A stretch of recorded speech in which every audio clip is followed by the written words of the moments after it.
got a little problem. Trigger finger. I had the operation over on this hand in the middle here, but now I had it in this thumb, and it's where your finger kind of gets caught.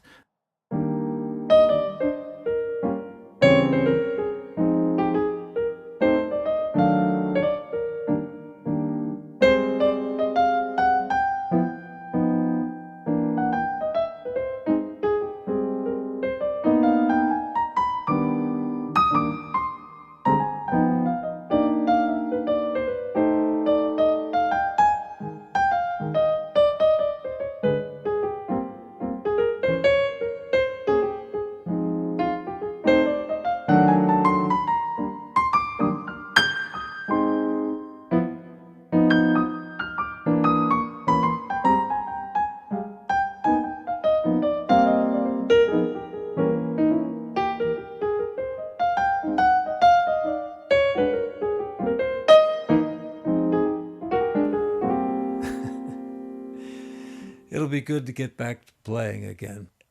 If you're, handicapped or impaired in some way, you just use what you got. And surprisingly enough, I was able to take a solo that actually had some original ideas in there because I couldn't use all my usual shit. So.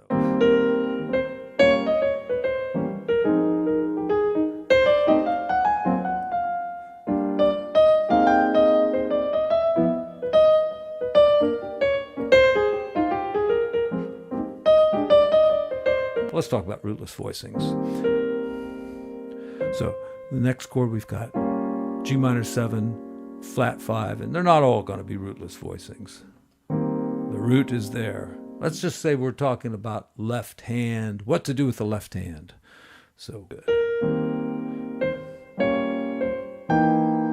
So that's okay. It's pretty harsh. But it works. Maybe we'll go there.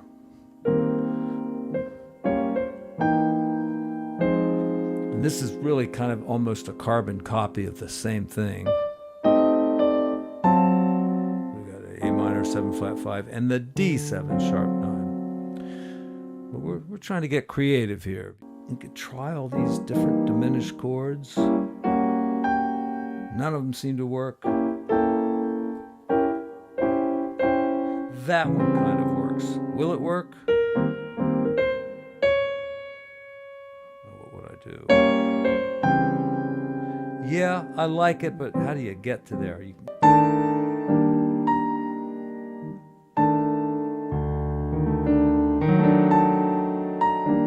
Yeah, that's an idea, okay.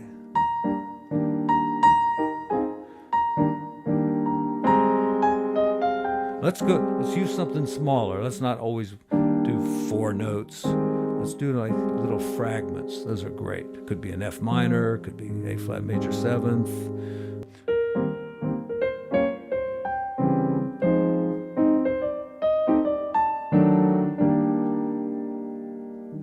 We're on to something.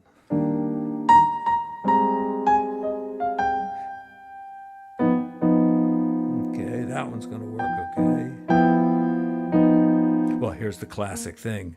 This happens so often in jazz. You go up to the 3 chord. It's a dominant with a 13, flat the 13. Go to the chord with it, and it's all dominant.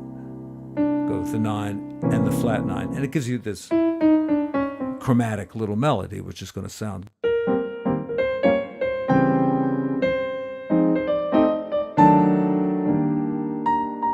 Now, it sounded bad the first time we went down there, but the fact that you do it again right after that, it's like, yeah, I meant to make a bad sound, and look how beautifully it resolves. So, yeah, sometimes Debussy does this all the time. I'll play something weird, but then I'll do the exact same thing again in the next measure, and you'll say, oh yeah, okay, I get it.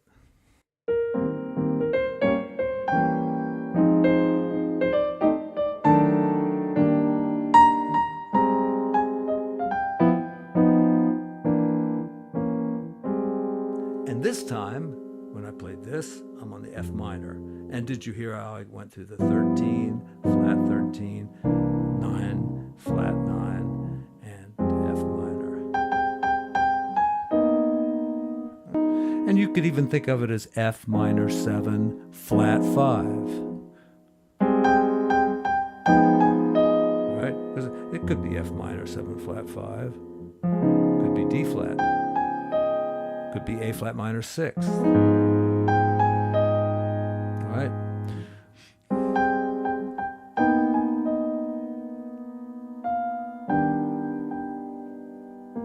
Okay, another beautiful thing to do with a major chord. Sharp the 5, because it gives you this triad over a kind of a foreign note, or let's say a foreign triad, right? G is not a triad that would typically appear in the key of E flat, right? G minor might, right? But see, you're going outside of the key signature to do that. So that's kind of nice. You can resolve it this way, or just that way. Something like that.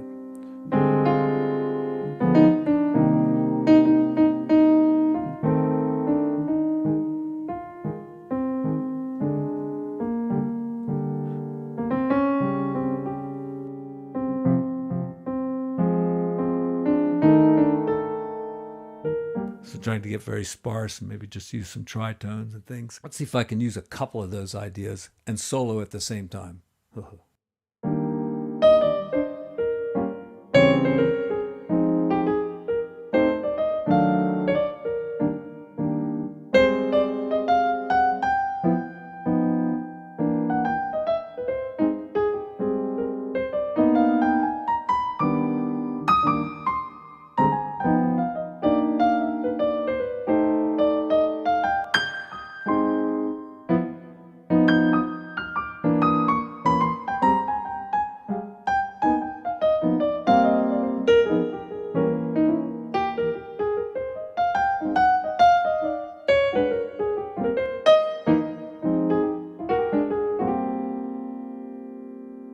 It'll be good to get back to playing again.